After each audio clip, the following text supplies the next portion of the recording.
setelah dia berobat ke dokter lain, dia itu divonis sudah tidak panjang lagi umurnya dan dia pun ingin meninggal dalam keadaan baik. Makanya dia ingin membuka susuk tersebut. Dan susahnya di sini, yang sudah memasangkan susuknya itu sudah lama meninggal. Di adegan selanjutnya, papanya gadis membawa hasil ronsen wanita itu ke Tante Arini. Tante Arini pun mengatakan bahwa dia pernah punya pasien seperti ini dan menyebutkan itu adalah ilmu hitam yang dilakukan oleh jin. Nah, tapi lagi-lagi papahnya gadis tidak percaya tentang hal-hal yang mistis. Bu Arini pun di sini menyuruhnya duduk bersama untuk menceritakan sesuatu kepada papahnya gadis. Di sini rupanya Bu Arini mempunyai pengalaman kelam tentang mistis. Bu Arini pun menceritakan tentang masa lalunya, di mana dia diusir oleh keluarganya. Sama sekali orangnya tuh tidak nampak, seperti jin.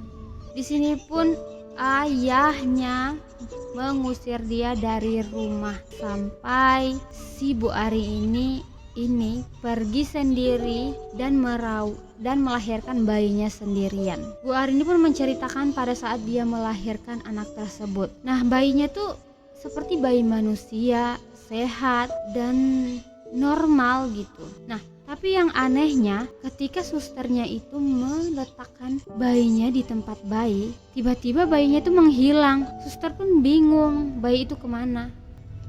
Nah, disinilah Bu Arini berpikir bahwa bayi itu diambil oleh jin, karena memang itu adalah anak jin. Bu Arini juga mengatakan setelah papa gadis itu ada di dalam hidupnya, disitulah dia mulai bangkit kembali dan dia ingin bergaul lagi dengan orang-orang di sekitarnya dan tidak menutup dirinya lagi. Bu Arini mengatakan semoga papanya gadis mengerti semua ini dan dia bisa menerima tentang mistis tersebut.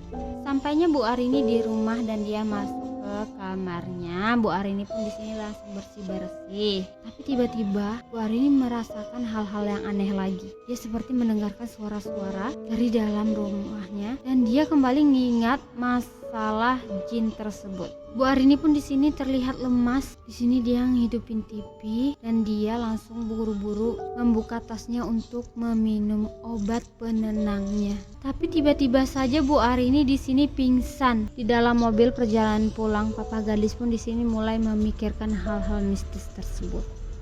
Bibi Bu Arini di sini kaget banget pada saat dia ke kamar Bu Arini. Bu Arini udah terbaring pingsan dalam keadaan memecahkan gelas.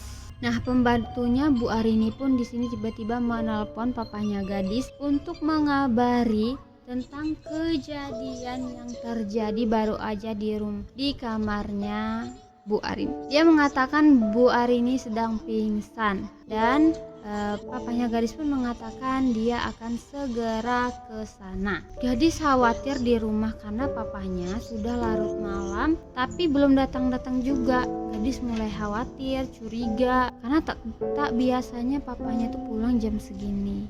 Dia pun terus menelpon papanya tapi papanya sama sekali tidak bisa dihubungi.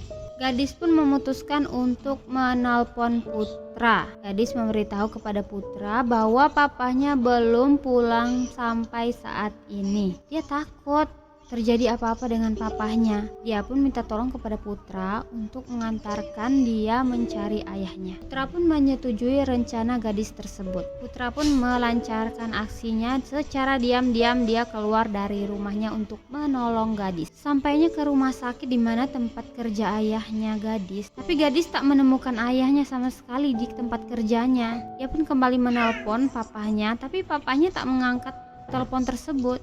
Dan Zulaika kembali muncul untuk kembali mencoba melenyapkan gadis. Zulaika mengeluarkan kekuatannya dan dia mengambil sebuah kayu.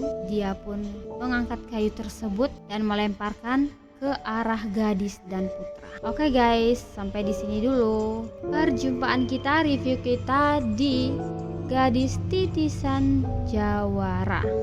Kita akan kembali mereviewnya di episode selanjutnya besok. Tetap di channel kita guys. Assalamualaikum warahmatullahi wabarakatuh.